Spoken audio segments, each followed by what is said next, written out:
Yo pienso que a veces subestimamos el poder de la oración. La oración en realidad es conversar con Dios. Y mientras más tú conozcas quién es Dios y lo puedes conocer a través de la Escritura, pues más vas a poder tener ese deseo, esa necesidad de conversar con Él.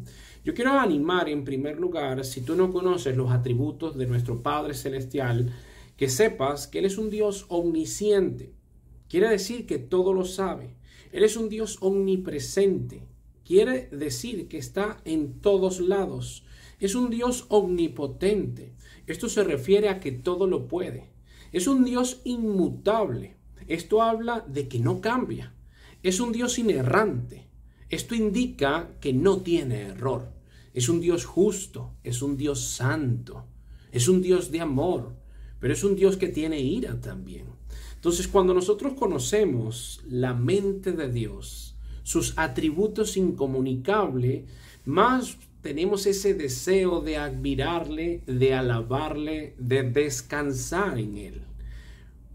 En este tiempo que estamos observando tantas noticias, que vemos que el mundo se convierte en una olla de presión, nosotros tenemos que, como lo dije en el video anterior, conocer y guardar nuestro corazón y al mismo tiempo echar mano de un medio de gracia.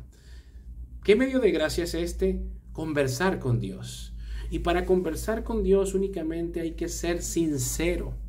Hay que conocer su Escritura para saber a quién nos dirigimos y comprender que la oración muchas veces tiene ese poder trascendental de empezar a arropar esferas y esferas y esferas. He conocido personas que dicen, es que no sé de qué orar. Y yo digo, entonces no conoces a Dios.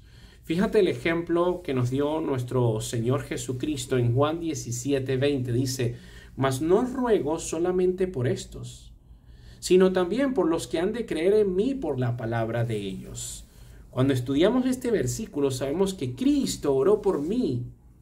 Cristo oró por ti, oró por todo aquel que lee la Escritura.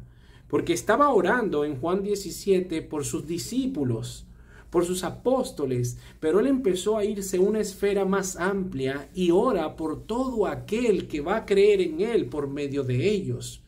Quiere decir que cuando nosotros leemos la Escritura, nos arropa también esta oración. Es una oración eterna.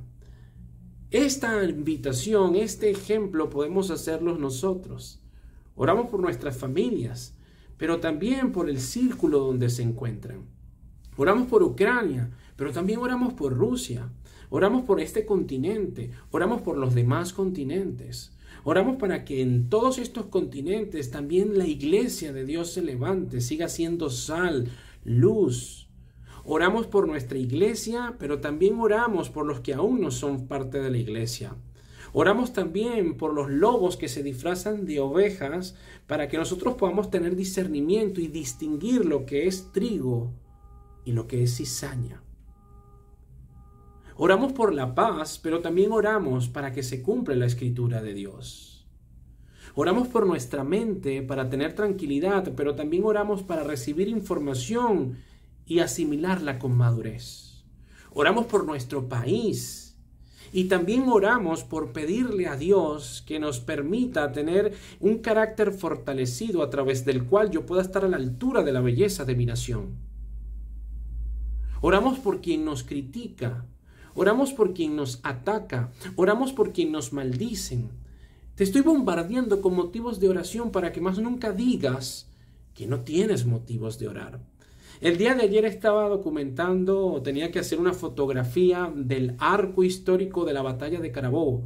Y en un segundo que me dejaron a solas, mientras yo caminaba hacia ese arco, empecé a orar por ese lugar. Empecé a orar por la gente que me atendía. Empecé a orar por el Estado. Empecé a orar por el país. Empecé a orar por Venezuela. Empecé a orar por Ucrania. Empecé a orar por Rusia. Empecé a orar por nuestras oraciones en cuestiones de momentos. Orar es estar consciente que Dios está en todos lados. Orar es reconocer que cualquier instante es un momento ideal para decirle: Señor, fortaléceme, Señor, te alabo porque eres un Dios real, justo, verdadero, eres un Dios que no cambia y tu palabra tiene que cumplirse. Te animo a que puedas orar. Que la gracia y la paz de Dios te bendiga.